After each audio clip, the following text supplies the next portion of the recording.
Welcome to your first look, brought to you by 6D Helmets, our second show of the weekend because it's a 3-day weekend at the Monster Energy FIM Motocross of Nations. Jason Weigandt, Kellen, Brauer here. Thanks to 6D Helmets for the backing of our show.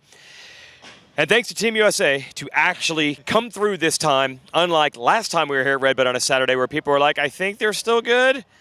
And that momentum just kept tilting the wrong direction. They do end up with 2-1-2 scores in the 3 qualifying races today. Tops. It wasn't perfect, but it was good. It was really good. I would say it felt a little bit like 2018 Redbud to a degree, because in that first moto, Tomac wasn't exactly getting things rolling, kind of like he did in 2018. Well, those first 10 minutes were straight out of 2018. And then Cooper was leading, but so was Plessinger back in 2018 as well, and then he crashed. So once we got past that hump, then it was like, okay, smooth sailing, we're all good. Sexton comes out, does what he does too. So I think good vibes, obviously, for Team USA qualifying P1. It's exactly the start that they wanted to have. I think Chase is going to be a little bit bummed, and we'll talk about that, but exactly where they want to be for tomorrow. Yeah, so we'll take you through the very first moto of today was the MXGP. It's a 20-minute and 2-lap qualifying heat. And by the way, the results from today are the gate picks for tomorrow. So Tomac, a bad start, and a bunch of GP heavy hitters are up front. So he's in 7th. He's not moving up for the first 10 minutes of the race. And with the guys in front of him, it didn't look like it was going to be easy, but you saw it first, Kellen. You looked at the lap time chart, and you saw something was starting with Tomac. Yeah, he started going purple in each sector, and purple basically means it is the fastest overall sector for that race. So he was setting the fastest times in each sector, and then eventually it turned into the fastest lap of the race. He got around Renault, then he started catching, Koldenhoff, he started catching Prado, he started getting around these guys quickly, and I think it was beast mode, really. It was maybe a little bit lesser version of beast mode, because I feel like he wasn't going 4 or 5 seconds a lap faster than everybody, but he was going faster than everybody. And at one point, he was like maybe 10 seconds behind that lead group, and he did catch all of them at some point. So a perfect turnaround for him. He did get that ball rolling. I think it puts him in the right mindset for tomorrow, obviously. And I think collectively everybody here was like, okay, we're good now. Absolutely. So exactly what they wanted to see. Yep, and it was Jago Geerts ended up taking the win in that one. Tomac on the last lap was able to get to second. But Jago Geerts, his first 450 race, he said he felt good as soon as he got on the track. The Belgian rider, he feels really good in the 450, and he's happy to help the team have at least a decent gate pick for tomorrow. So the second race is MX2. Is there anything Star Yamaha YZ250Fs can't do? Guillaume Ferez, remember him? Whole shot, and I think he ended up 4th.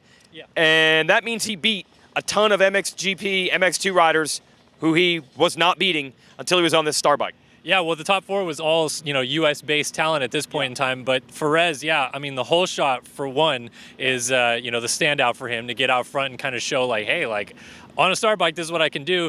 And it was kind of cool to see. I leaned down over off the start, and we had the Star guys just below us in that pit box, and they were going nuts because they're 2 guys, of course, Cooper, they're kind of rooting Team USA probably a little bit, but to have Ferez out front too was awesome for them to be like, look, we make the best motorcycles right now. We're getting these guys right out front.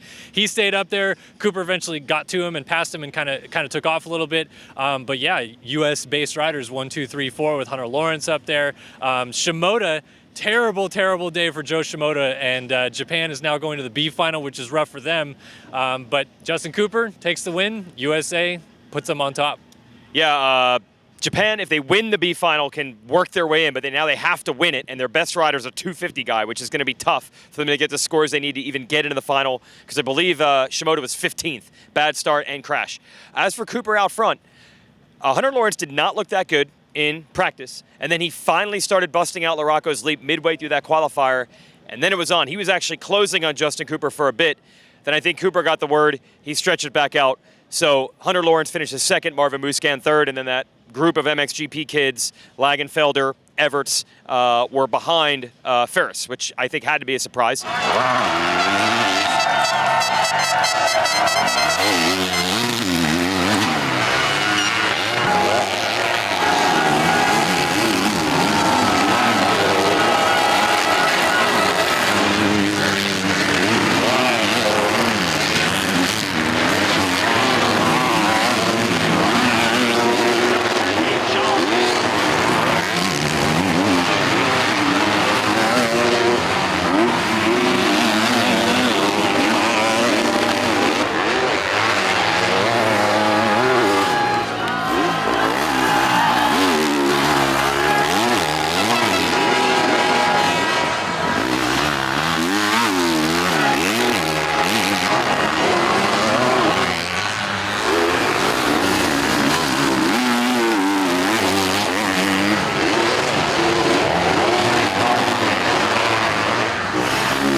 reminder that our show is brought to you by 6D Helmets, dedicated to the relentless pursuit of brain protection. 6D's patented Omni-Directional Suspension technology provides protection capabilities unmatched by any other helmet design. Established in 2011, 6D is the technology leader in both motorcycle and bicycle helmet design. Let's go to the open class. Calvin Vlaanderen gets the whole shot, the Dutchman. Chase Sexton gets around Dylan Ferrandis.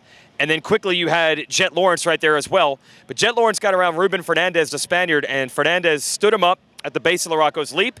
Jet couldn't jump the leap, and that gave a gap. Everybody wanted to see Jet versus Sexton, but because of that, we weren't going to get it. But Jet was faster than Sexton in practice. Yeah, that was, I think, a little bit of a surprise because Sexton, knowing this track the way that he does and the speed that he's carried into the season, like he quickly went to the top of the board, and Jet was like, no, I got this. And he went faster, which was really cool to see. I would say my surprise today is Jago Geerts, because if I would have picked a guy making his 450 debut to win, I would pick Jet Lawrence. So Geerts winning the MXGP class was pretty surprising. We didn't get to see Lawrence versus Sexton, but we did get to see Sexton versus Ferrandis, which you and I, we didn't expect that coming in. Ferrandis says he's 100%, and we're like, are we really sure about that? Hey, I guess he is, because they battled it out for that win. Yeah, because Sexton gets around Ferrandis. He starts to pull away. They don't have to deal with Lawrence anymore. They get around Vlaanderen, and then all of a sudden, Ferrandis closes back in. And then Ferrandis is looking for a way around Sexton. He make a mistake, Sexton to pull away, and it was that way the whole moto. And then in this corner in right here, Ferrandis said he hit this rut so hard that his rear wheel caught his leg. His leg got caught in his rear wheel, and he had to stop and get his leg out of his bike.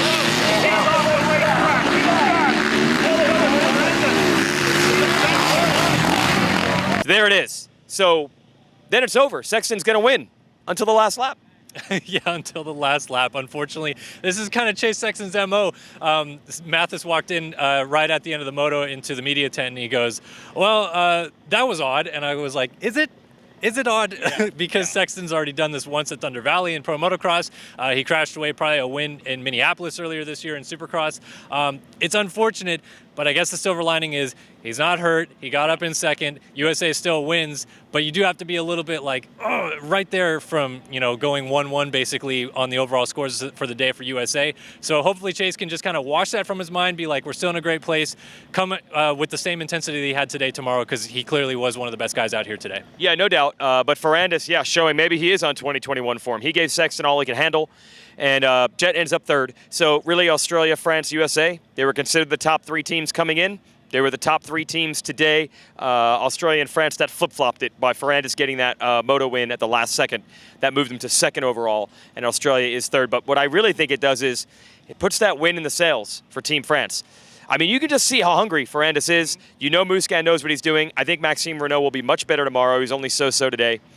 They're going to be tough. They are going to be tough, and honestly, that win seemed to mean a lot to Ferrandis. Like fist pumping, going around after the moto and like fist pumping to the crowd and stuff like that. We knew coming in that he'd been injured most of the year and then towards the end of the year as well. So he's had a rough year. So I think to get a win here is finally like, yes, I still have it. I still know that I can do it.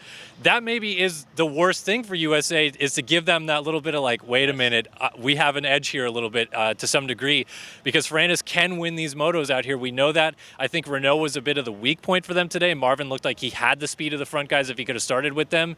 So you never know. I mean, it's Team France. They always seem to figure out some magic rabbit to pull out of the hat and try to win this thing. Maybe they have it tomorrow. Yes, Dylan Ferrandis in the press conference today said it was good to remind people that I still know how to go fast. And I think he reminded himself too, because he was able to match Sexton. So we'll see a much better start than it was 4 years ago for Team USA. We'll see how it turns out here. We'll be back with our coverage and our best post show on Sunday. Keep watching throughout the weekend.